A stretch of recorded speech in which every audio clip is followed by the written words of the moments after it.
This session is the Decoding Career Paths in the Tech and Startup World. So we have four fantastic speakers to come and give different perspectives on what it's like to be part of a tech company and a tech startup.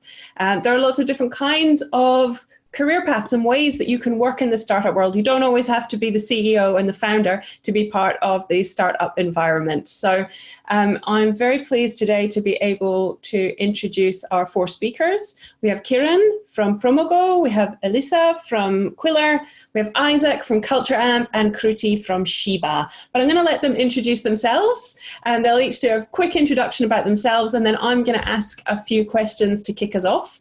But as ever, we're really interested in your questions.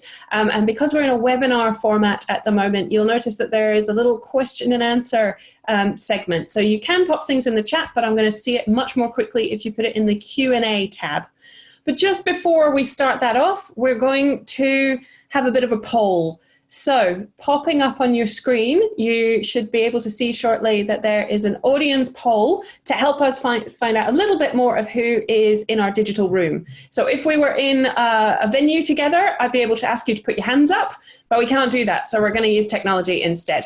So we're going to give you 30 seconds. So if we can just set the poll going. Just 30 seconds to vote on which one of these best describes you and your journey, because that'll help us answer your questions a little bit better.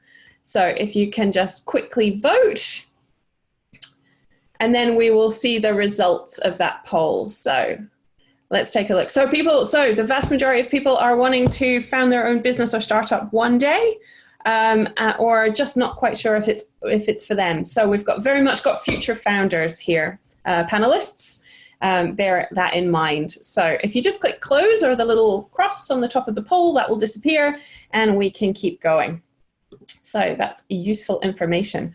All right, let's go one by one, and I'm going to go with how I can see everyone on my screen. I'm sure it's different on everybody else's, but let's start with Isaac. So welcome, Isaac. If you can just introduce yourself briefly to the audience.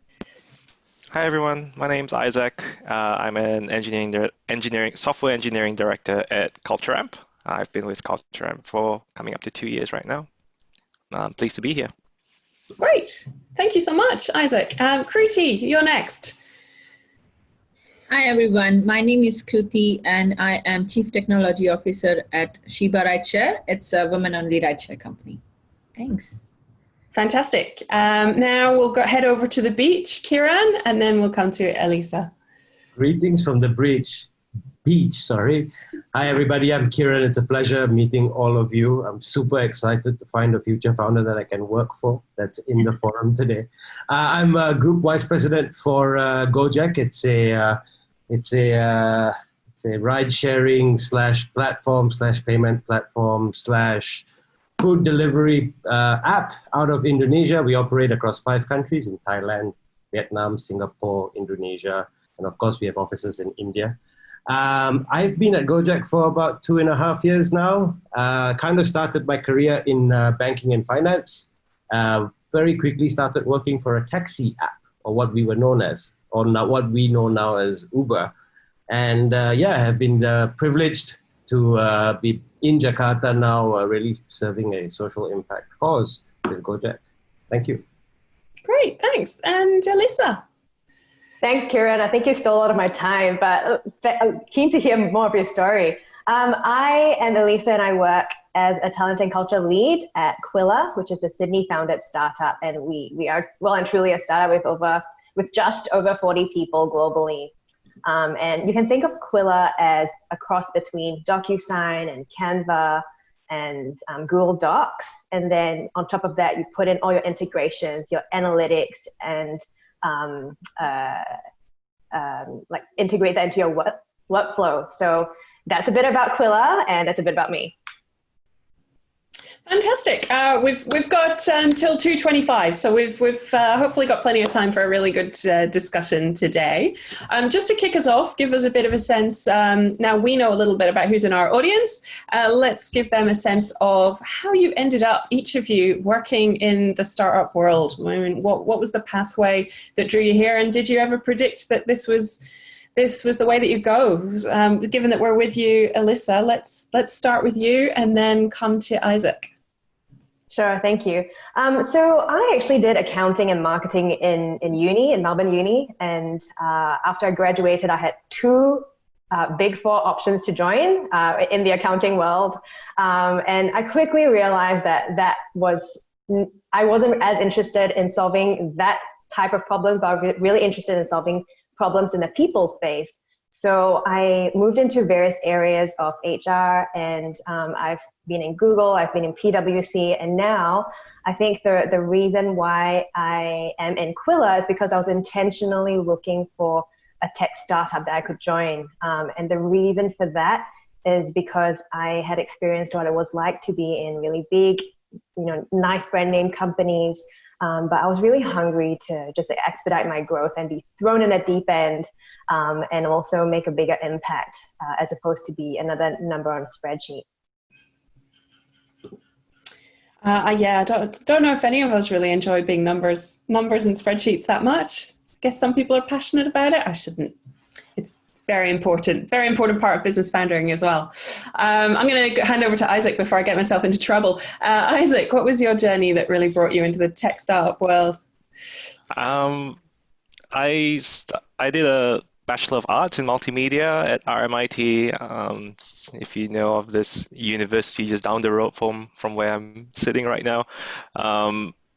Yeah, my background, I got into tech before it was called tech. At the time, it was just called nerding out. It was called like learning HTML, and there wasn't anything around like web apps or Amazon. It was just like GeoCities at the time. So I picked up. I got my internet connection when in 1995. This was in Malaysia, and this was a really big deal at the time. In 1996, I made my first website in GeoCities, and since then, I've always been quite excited about tech. I think the thing that really excited me was the ability to kind of do a lot more than like what people tend to tell you can do, particularly when you think about the democratization of technology right now. Anyone with an AWS account can go and spin up like servers and run huge computations, that sort of thing. I think that's the thing that really excites me, just this leveraging effect. So a bit more about me. I kind of graduated, ran my own business for a while, building websites, and then didn't do quite so well at the business side of things, but really loved tech. And so I started contracting. And then since then, I kind of started joining companies that were really into tech. So I work with Catch of the Day. Some of you know them as Catch.com right now. Work with Zendesk, Sidekicker, and now I'm with CultureAmp. That's kind of my story. Yeah. Fantastic. Thanks so much, Isaac. And Kruti, tell us a little bit about how you've ended up where you are. Hey, everyone. Impressive story, Alyssa and Isaac. Amazing. I started very technically. So I started playing around with computers at the age of 15 or something when I was in 9th standard. And then I was like, yeah, that's something I want to do. I was very fascinated by games, and that's how I wanted to be a games developer. And that's how I went into engineering. And then after that, I started doing mobile apps development. And through that, I moved to Australia about 11 years ago and started as a junior developer. So in last 10 years, that has been my growth from junior developer to CTO. And it has been a very interesting journey because initially I started working at agencies and working on different projects and stuff like that excited me. I learned a lot, but then I worked at a product company through one of the agencies I worked with. And that made me realize how much I love products and how much I love startups and how much I love the pressure of work, as well as the innovation that and the power might not be the right word, but the power you have to actually put a lot of inputs in it and make the company success. And that's what I loved about startups world. And that's how I got into startups. So I worked with Malaysia-based company called iFlix as an engineering manager before, and now I am at Sheba as a CTO. So yeah, that's my background. I'm seeing a lot of variety at the moment between and a little difference as well, that what you study at university might augment what you do, but that you don't have to have done a tech degree to end up in the tech world either. Kieran, let's come over to you and find out some more about your path. Okay, thank you. Super interesting. I think we have guys on the tech and product side who have kind of shared their journey. I am code blind. I've got no clue what my engineering colleagues get up to. All I know is that I know what I want in a product. I kind of know what the design is, and these guys built it. So I extremely admire the technicalities on it. So I was a treasury banker in Malaysia. So I graduated in Australia, went back home, was kind of based out of Singapore, Indonesia, and KL. And at that point, I was a young executive who was living in Singapore, and I could not expense a cab because of my level. I was too junior. I had to take a bus. So between the bus, there was this app called Uber, which met my daily requirements because it was that cheap. Now, I had no interest, no awareness, but the few things that resonated with me. One, the herd mentality, where the ability to deregulate and give opportunities to people to empower themselves and not be run by, certain forces or regulation. The free market forces, and also the point that the consumer wins was resounded with me. And I found that the Uber drivers, this is a long story, the Uber drivers were gaming the system. So I sent an extremely long support ticket in 2013. And it was very passionate because I was like, this is wrong. Something really good is not getting addressed. There's a bit of fraud on the platform. I was fortunate enough to get a response from the regional GM back in the day at Uber, back to Kruti's point where, hustle, a lot of hustle and everybody does everything kind of mentality at the early stages of a startup was like, hey, are you keen to come and, launch UberX in KL? Now, being a banker and lifelong dream of wanting to be a high finance, whatever, I was a taxi company. It was really hard to convince anybody that you're going to join this random app who is illegal, kind of whatever. So I went through this whole procurement process, very left out of field hiring process. Really, really different, 14 rounds of it. And the next thing I know is hey, you got to roll. So then it's that choice. What do you do?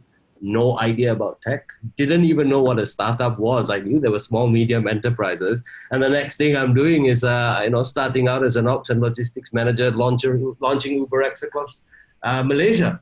I was fortunate enough that it was a lot of fun. We grew the business pretty healthily.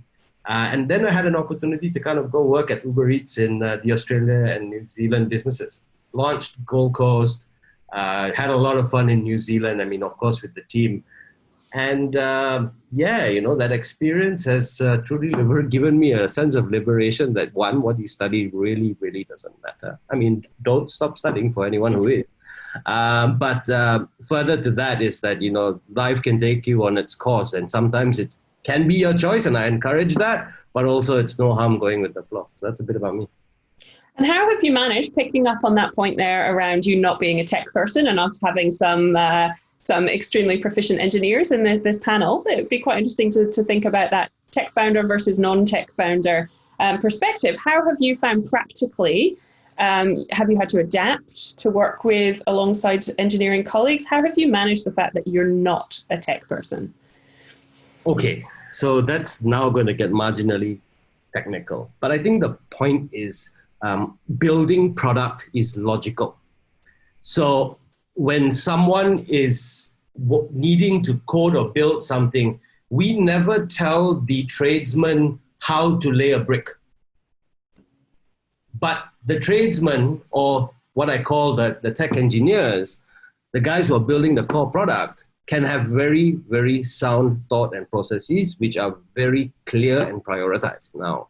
It takes experience to understand them, but it takes a keen interest to kind of have an empathy for product to kind of roadmap and prioritize. One important key point is, especially in being a non-tech dude in a startup, is that engineering resources are finite, extremely finite. People have no empathy of the basic tenet of allocation of resources. They're like, oh, I can build code in 2 seconds and put it out to production and it'll be fine. And the reality is, you just like a car, it goes through millions of kilometers of testing, iteration, design, thought process before you actually take it to product. And the last thing you want is to put a damp spirit on your consumers, especially if you're dealing with a large marketplace. So to answer your question plainly, there's no right answer. You have to be keen, you have to collaborate, you have to understand your stakeholder. So yeah. A lot of nodding coming on over here from CTO Kruti and the rest of the panel. Kruti, do you agree?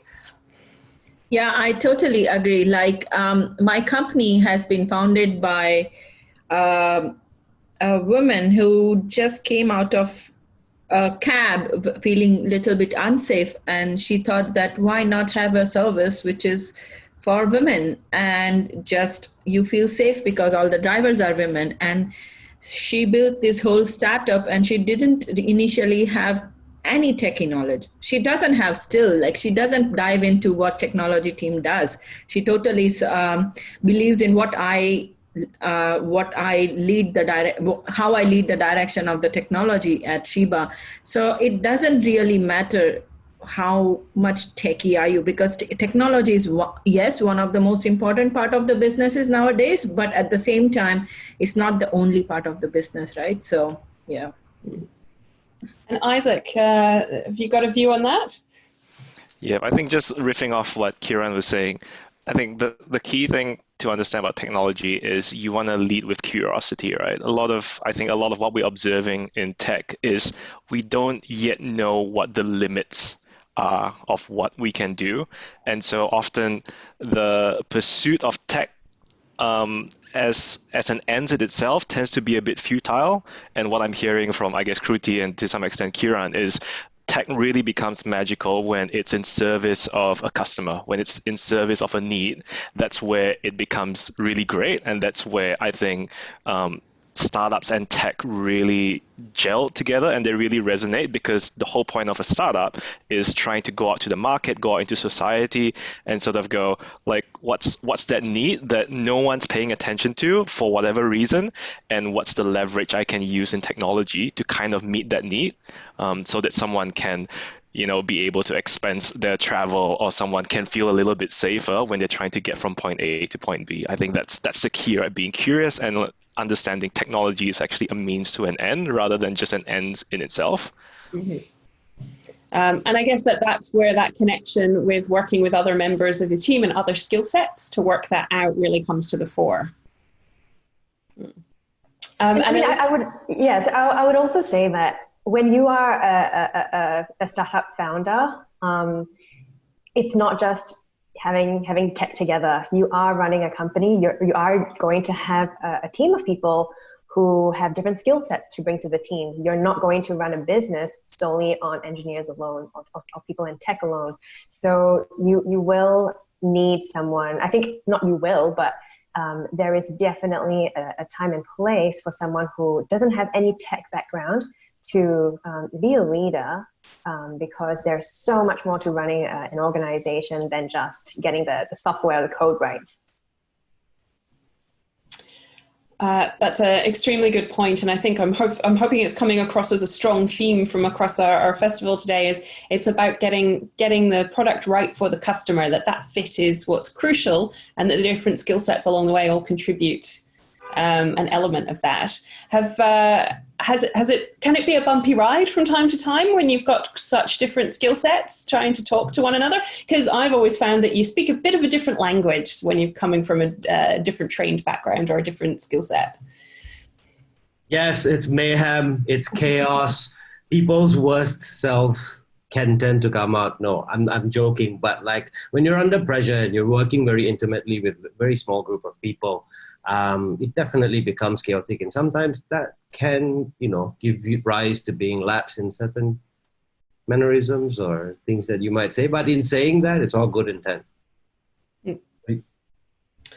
I'm going to throw this one as an open one to anyone who wants to dive in first.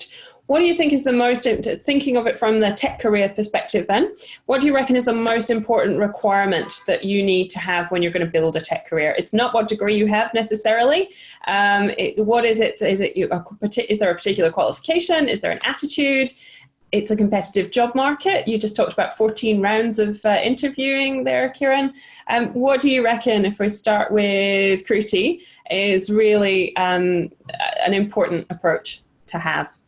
Yeah, so I think with tech career, I've seen so many people throughout my career who absolutely has no techie background, but they have the logic and they understand the logic, and that's what is the main important part of programming, because any programming languages works based on the logic you implement or algorithms you implement. So that's first thing. But in my personal opinion, I've seen that the curiosity and thriving to learn something is what makes you a good techie. Google has all the answers, but how to find those answers, how to make it work, how to understand the system is what curiosity and thriving to learn brings in. And that's how you can be a good programmer.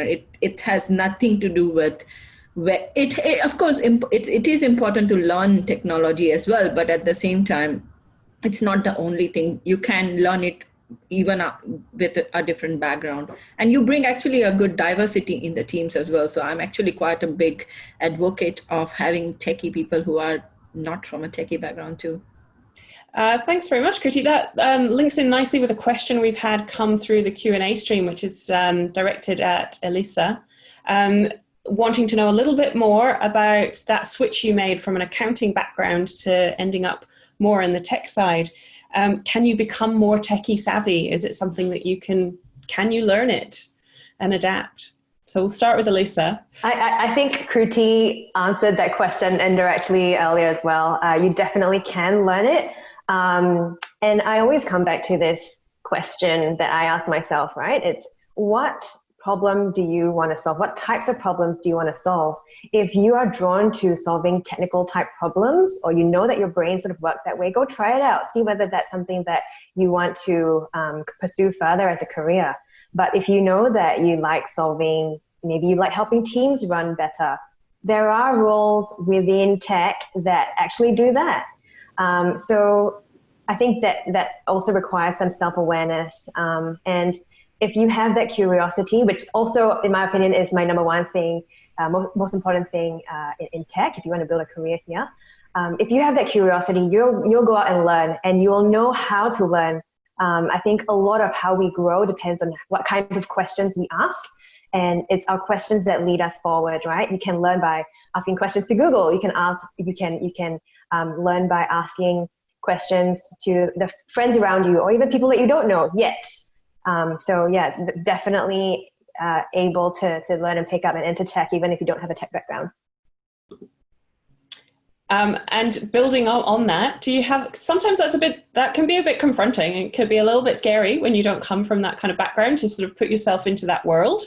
Were there particular things that helped you along the way, or was it just constantly trying, Google this, read a book, a little of everything to find what worked? Or maybe there was a network that you found that was helpful? Sure. So I think in my role, I don't do anything that is sort of related to the code or engineering or the design of a product. But where my understanding of tech comes in and where I'm challenged to grow is when I'm hiring. So I've been looking for a product manager for Quilla, our first ever product manager. And I think even speaking to all these different product managers has been so interesting, because I'm finding out, okay, so what was the problem here that you're trying to solve? And how did your role fit in? How did you test things? What was your hypothesis? And so it's really through these conversations that I'm sort of building my understanding of, oh, okay, so this is how your role works in tech. This is how things are done well. And I think if it's for me, because I'm a very relational person, I learn through talking to people. So it comes down to your learning style as well. So for me, it's through these conversations and questions that I have with people that have helped build my technical knowledge of what makes a good PM in this particular example. And PM stands for product manager. Sorry, I don't know if I mentioned that earlier. No, you did mention it. Thank you. But I think it's good for us to demystify the language as much as possible. So thank you. I think that's possibly a good segue into Isaac then, around the skills that people have. Thinking that, you work for Culture Amp now, which is an agency that is all about how people work and how they work together. So have you really picked up more about the essential skills and how those skills work together? I'm very aware that our audience is interested in how they find like-minded people to work with at this very early stage of their businesses rather. There are a few questions there. I'm going to try and answer maybe the skills bit. I think just going back to what Kruti and Lisa mentioned and what we discussed earlier, I think curiosity still plays a really key role in that. But once you kind of have that mindset, I think the skill that I find quite underrated in the industry, and I would love for more people to kind of pick up on, is actually just being able to communicate, being able to write well, being able to express your ideas. I see a lot of nodding there. Particularly with my teams, the thing to understand about tech is tech removes a whole bunch of physical constraints in being able to achieve something. And so when you're thinking about trying to automate something, you no longer have to deal with laws of physics. You don't really have to deal with anything physical. And what that results in is suddenly you're having to be quite comfortable dealing in the abstract. And the problem with dealing in the abstract is you see it in your mind, and for it to kind of propagate, you need to be able to communicate it to someone else. You need to be able to allow someone else to see your point of view. And so if I could pick one skill that I could magically just give all of my colleagues, it would be being able to articulate themselves, being able to express well, being able to write well. That would take you so far. Anna, you mentioned, I guess the question was around finding like-minded people. That's really an ideas game, right? That's really being able to put yourself out there, being able to, I don't know, if you're into writing, being able to have a blog, being able to have some sort of a social media presence, the good kind, not the fake news kind, where you're really just putting ideas out there, you're speaking to the world, and you're trying to find other people who resonate with you. That would be my best advice, just learning to kind of say what you're seeing, because chances are someone else out there is seeing the same thing and would really like to work with you on it. But it really comes down to just honing that skill of expressing your ideas and making it available. Yeah, sorry, can I just second that? Love absolutely everything that you've just said, Isaac. Even as a non-tech person, when I'm interviewing engineers, I'm always looking out for if someone who has a tech background is able to explain a concept to me and help me as a non-tech person understand it, because it's so much of being a good engineer is also down to how well you communicate. You're working as a team, right? Your communication skill also impacts the way you code and the type of code that you write. And I think, Isaac, the second thing that you mentioned was, I had a point there. It'll come back to me. Kruti's been nodding furiously as well. I think everything has been covered so far on that. I don't have any more comments on that, but I totally agree with every comments. Oh, sorry. So this point on finding like-minded people, a lot of interviewers as well as candidates think about going into an interview as though the candidate's the only one being assessed. But as a candidate going into an interview, it is also your responsibility to do due diligence to see whether the people that you might be working with if you join this company are also like-minded. Do they share the same values? Do they actually live what they say on their website? A lot of companies put really nice words on a page, but do they actually do it? I think just adding on to that, just reflecting on, I mentioned early in my career, I spent a lot of time sort of contracting and just like doing lots of little small jobs. And now that we're talking about this, I think a key part of, I think, at the time I didn't know this was happening, but I was just applying like a lot of startup methodology to interviewing. Is I just went out and just went to as many interviews as I could, and kind of didn't really worry so much about like failing the interview. But the whole point was to go out there and talk to people and see what people are looking for, see how people are approaching it, and that in itself is, I see a lot of heads nodding. Like, it comes back to the word iteration, right? You're going out there, you try something, you learn a few things, maybe you fail, maybe you got to stage 2, and then you can take some of that learning, you ask for feedback, and then you go try again, and eventually you get the hang of what's out there. That's probably like the best source of information that you can get. It's probably not the cheapest source, not the easiest route to go, but it's definitely like real data that you're gathering. And that's something I would advise people if you're looking to get into tech. That's a really good way to kind of go about it. Fantastic. And so I was going to flip that question around just a little bit and ask each of you what you would be looking for in, if one of our audience really does have the next company that you're going to work for, what would you be looking for as part of that interview process if we think of it as a two-way process? What do you want in a startup that you choose to work for? I can go first. So I have a very clear idea where I generally choose to work with. So firstly, if I'm choosing a company where I want to work with, I choose company which is good, which is for social good. I have always been very passionate about doing something good for the community, and I make decisions based on that. I also make decisions based on what is my next step in my career. So where I want to be, where I want to see myself in next 5 years. And based on that, I make decision as well.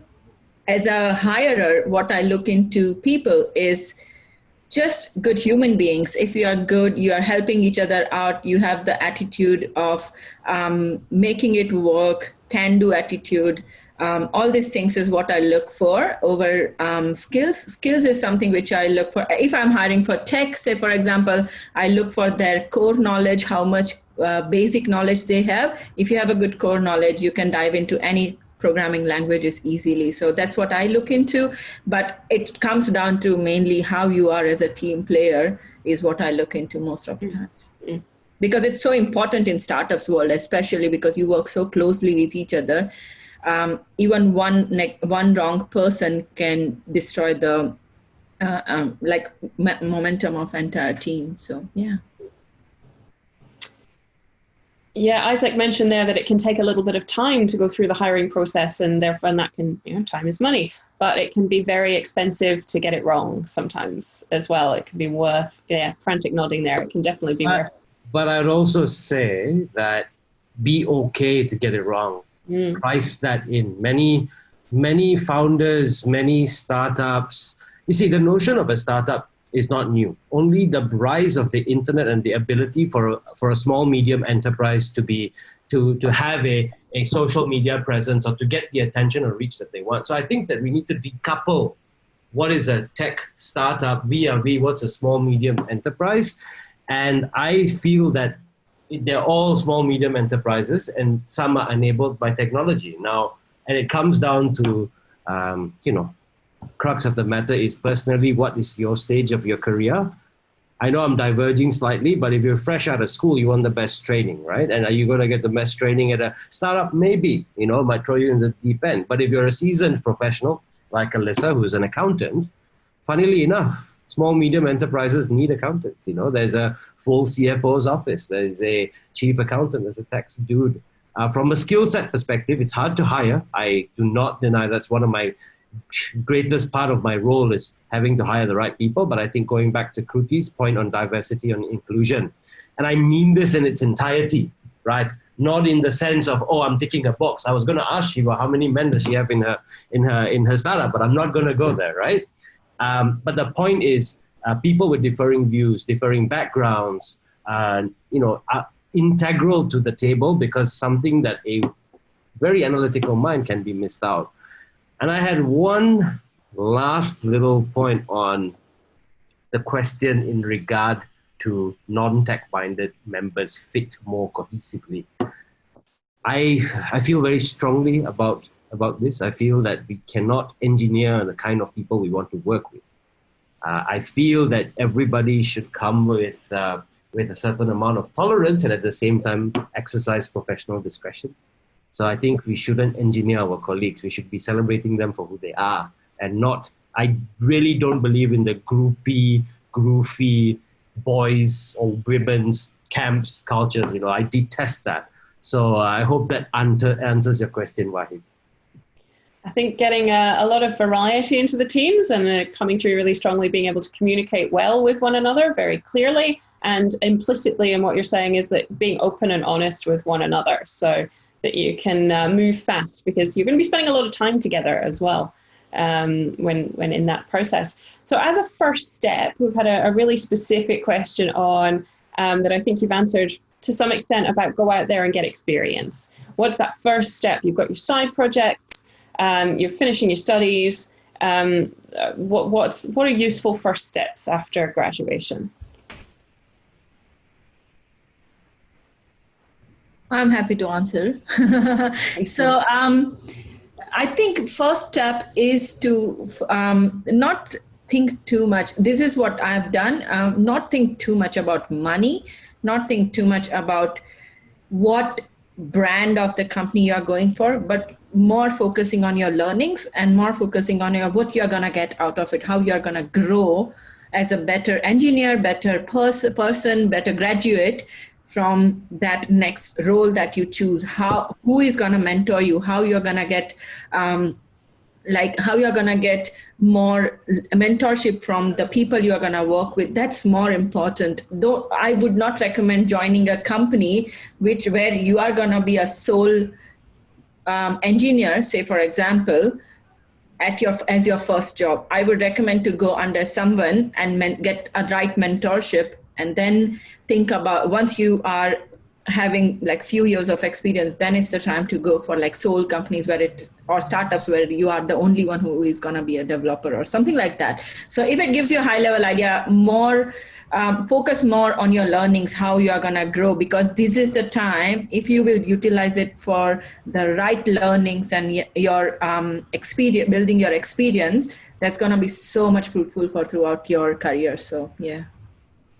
That sounds like playing the long game is the way to go. I think also it depends on what, completely agree with what Kruti said about focusing on the learning, and that's my take on it as well. Although I would say that whether or not you join a startup straight out of college or uni or whichever level of education you want to pursue, or to join a larger corporation, it really comes down to how you're going to learn. And in some roles, like engineering, for example, maybe go to a larger place where you have someone mentoring you, rather than a place where there's nobody mentoring you at all. But then there are also some roles within startups that are actually great places for someone who's fresh out of uni, because they will get the sort of learning experience that is going to stretch them. And so take the different kinds of experience. Sometimes it's you're in a job and you're full time, and that's where you're getting your learning from, going to events in the evening. But quite a lot of people have got an employment, and then they've got a hustle on the side as well.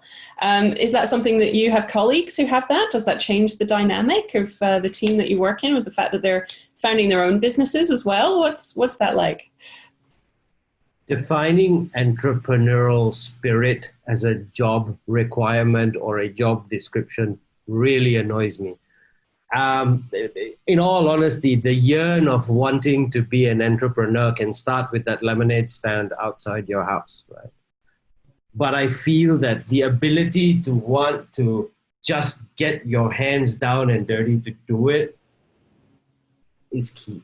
Now, having that side hustle, I think, is always encouraged. Anyone who I try to hire, there is a clear advantage to someone who has started a business or failed, or has started a business, has exited. And there are many kids no offense, not age, not being an ageist, but there are many young folk out there who are building apps, building companies at the age of 16, 17. The WWDC scholarship holder, his name is Dalton Ng out of Singapore, is brilliant. He was 16 and he exited his first company. Now he's building 3 other apps, right? And he's 16 years old. He has got no skill sets. He learned coding himself, but he's done it, right? So I think we can't limit through education, but neither should we discourage our children or people who are young or in their ages to just have a go, have a crack. At the end of the day, the right answer is have a great mind, have a great attitude towards it, study hard. Don't do drugs. Stay home, kids. Exactly. And also, I would like to add on Kieran's point that it's side hustle doesn't mean that you have to put 100% of your time all the time. It can be something like I am a CTO. I'm super busy at work most of the times, but I also have a couple of side hustles going on my own, and I still code because I don't get to code too much at my job. But I want to be a programmer still. So I still code on my side hustle, and I'm passionate about teaching children. So I have another startup or NGO you can call where I teach younger children coding on weekends. So it doesn't have to be something which consumes a lot of your time as well. It can be something which you do on side. You don't have to give up all your everything else and do it. If you can do that and if you can put all your efforts into it, that's great as well. But if you can't, that's fine too. It's just about prioritizing what you need to focus on at that point of time and working on that. And yeah, it doesn't have to be always all in situation. That's what I wanted to say. And just to add to that, I think there's often a misconception about side hustle being I've got my full-time job and then I've got this other side hustle, and it's kind of it's financially motivated. And when often people think about the things they're passionate about, think of the things that they really want to make a dent in the world, they don't think of them as side hustles. They call them their passions, and then they go, oh, I've got this other side hustle where I'm making an app and I want to have an exit sometime in the future. I think those things can afford to be a little bit more blurred together, where your side hustle might really just be taking care of your family and running a really great household and just having a satisfying life for yourself. I think that's often underrated. And so it doesn't always, when people think of side hustle, and I guess in the context of the question, I'm always looking for people who who are going for something that's bigger than just their job. Are trying to make a dent in the world that's beyond just surviving and climbing the ladder, because a lot of that energy ends up permeating through the teams, and it means that this person is growing at a much higher rate. They're going places, and that's the sort of people that we want to be able to work with, because it excites us, it motivates us, and it makes us want to be better as well. And so I guess trying to dispel the notion of side hustle is, oh, I've got my full-time job 9 to 5 and I'm kind of moonlighting. That's a really narrow way of thinking about it. But I think of so many of my colleagues who are out there for social causes, who are out there kind of helping minority groups and trying to make society a better place. I think of those as side hustles, and they tend to be some of our most talented contributors in the team. I loved what you just said, Isaac. Thank you for making that through, because side hustle is, if you're serving coffee, if you've got a coffee startup that's making people happy, that's side hustle to me. Good one, Isaac. And I think there's a point there as well about being really clear about what's driving you and what why are you getting into startups? What is your purpose? I think I'm hearing from all of you that sense of purpose coming through trumps everything. It trumps the skills, it trumps the background. If you've got curiosity and a drive and you know where you're heading, then that will take you there and you'll learn the skills along the way. Would that be a fair assessment of kind of where we're getting to as a panel? Yep. Yeah, I was thinking about side hustles and how they play a part in hiring processes as well. I know that there are some hiring managers who place a lot of emphasis on having this the traditional, the mainstream idea of a side hustle. And so for those of you out there who get asked this question about, tell me about a side hustle, do you have a side hustle, and feel the pressure of sharing something, at the end of the day, the hiring manager is looking to see whether you have something that you care about and you actually continue doing something about it. So turn the question back on them and ask them, what are you looking for by asking me this question, right? I can show you these traits and qualities through other things that I'm doing if you don't have a side hustle. Because I think when you give bonus points as a hiring manager to someone who has a side project, that's also where biases can creep in, because that only a small subset of people have the luxury of time to build that side business or that side app or do what you would typically consider a side hustle. So definitely that plays such a huge part in thinking about biases and creating a diverse and inclusive hiring process. Fantastic. Thank you, Elisa. We've had just a follow-up question on that, the earlier discussion, as we've had new people join throughout the session and may not have caught this earlier. But that sense of being a non-technical founder working with technical people, does it help to learn the other person's language? Does it help to learn the way they communicate? Or in practical terms, does it help to learn a bit of programming so that you can talk to programmers better? Or is that not really so relevant? Not relevant at all. And I'll say why. There are probably 15 different languages in code, right? And each language has a subset. And if you're going to have to go down and check someone's code that he dotted an I and a T, fire him. I'm sorry, but I'm just being very, very blunt. From a culture fit perspective, do you think it would help you get to know your colleagues a little bit better if you can see how they work and what skills they've got? I think product management is very important to understand. I don't expect a non-tax accountant to understand tax. You know what I mean?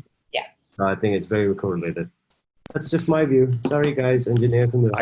I do have an expectation that the best engineers you work with or that I've worked with would go out of their way to educate you, to bring you into their world, and that's kind of half of the puzzle, right? But I think the opposite is the same as well, where there needs to be a willingness to empathize. There needs to be a willingness, because as much as there are many technologies out there and many languages out there, you could spend your whole life and not learn all of them. There are some core principles to how engineering works, and it's like Kruti mentioned earlier on. It's very logical, and that's one of the things that I guess attracted me to engineering, is that once you understand the principles, they apply quite broadly. They don't discriminate. They don't the rules don't change depending on who you talk to. They shouldn't most of the time. But coming back to that, rather than get into the detail and nitpick, try to see the work through the lens of the people that you're working with. I think that can go a long way, both for your own sanity and just sense of control, as well as just making the relationship work. That's great advice. Thank you, Isaac. Absolutely. I think we're coming to the end of our time, and I think the questions that are coming in are still having a real flavor of how do I get my foot in the door? I really want to work in a tech company, and we've talked about different communications, different skills that you might pick up. We've also talked about just go for it, try and get lots of experience at lots of different places, and the fact that there are non-tech jobs in tech companies as well that might be a pathway into working in that tech agency. But is there any last pieces of advice that you'd want to give our audience there? Maybe a piece of advice that's been given to you on your journey along the way, the best piece of advice about getting into working in startups from a tech perspective. I was going to go, Kruti, sorry. So I think particularly something that's directly attributable for a fresh graduate or someone who is in school, something I would try to get a casual position in a cause that you love. Be it even in a call center, if you're going to wash the toilets or something to that effect. That foot in the door is a directly attributable piece of experience that actually gives you the flavor of that's really what you want to do. So I would highly, highly encourage in getting into the system or speaking with people to that effect. Volunteering, it's important. It's same principles to me apply in the tech industry as they do in any other industry. It's not particularly unique. Yeah, I was gonna say a similar thing. I have one of my employee in my team. She has a accounting background, but she loved data, and she by herself she played around with Python programming language and stuff like that. And she was like, "Can you give me internship for 3 months? I want to work with Sheba and see if I can bring value to Sheba." And in return, I talked to her and I told her that if it works out well, and if you're good at what you do and you prove that you are willing to learn and stuff like that, I will see if I can hire you. And we actually ended up hiring her, and she is now a data scientist at my company. So it is about, if you are in that privileged situation where you can invest some of your time in internship or something, or even like helping out a startup, startups always look for people. They need always, any help is most welcome. So that is another way to dig into, even you can do that as side on your engineering or education time as well. So that's something I would recommend as well, considering. Elisa, have you got any last advice? Sure. Oh man, so much to share. But just from a job search perspective, if you think about your job search process as like, if you put on a product manager hat on, right? You're always thinking, when people are thinking about, okay, what product feature should I build next? You're always thinking about, okay, what's the problem that I'm trying to solve? And so same with hiring. When a company is hiring, they are hiring because they want a problem to be solved. They want a gap to be filled.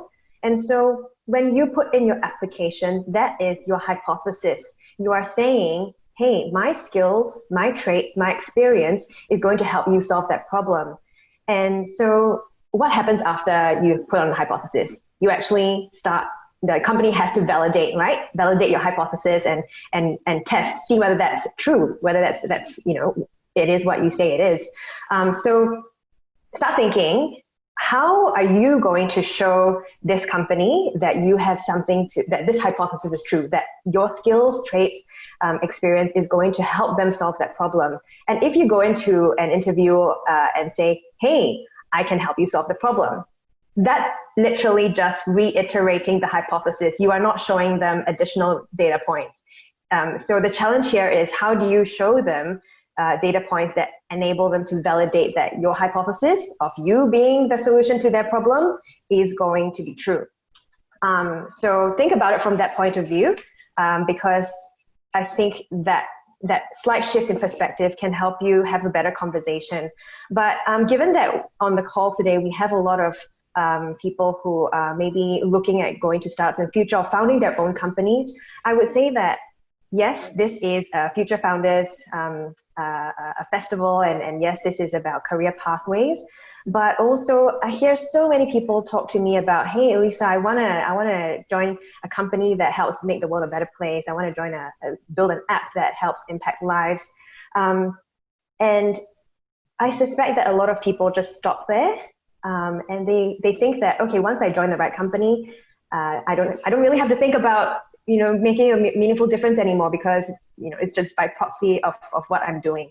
But I would say that rather than just stopping there and being lazy about it, keep pushing yourself to see how you can actually make a meaningful difference in your everyday as well. A lot of people, and so my advice here is, as much time as you put into thinking about your career, think about how you're not just building your career, but building your character. Especially if you're going to be a founder one day, you're going to be the person who's making that app that is making the world a better place. And so think about the environment that you work with. Is the environment that you're going to work in going to help you become that person, build that character that you want to build? Again, we're playing the long game. How do we build the skills that are constantly iterate? It's that process of iteration, it feels like, in a career. You'll take a step and then another step and learn along the way. Isaac, do you have any last words of wisdom on that? I don't know if I can beat what Elisa said around like building your character. Heavy +1 on that. I guess just to kind of like wrap this up, I want to put forward an idea where every business is going to be a tech business from now on.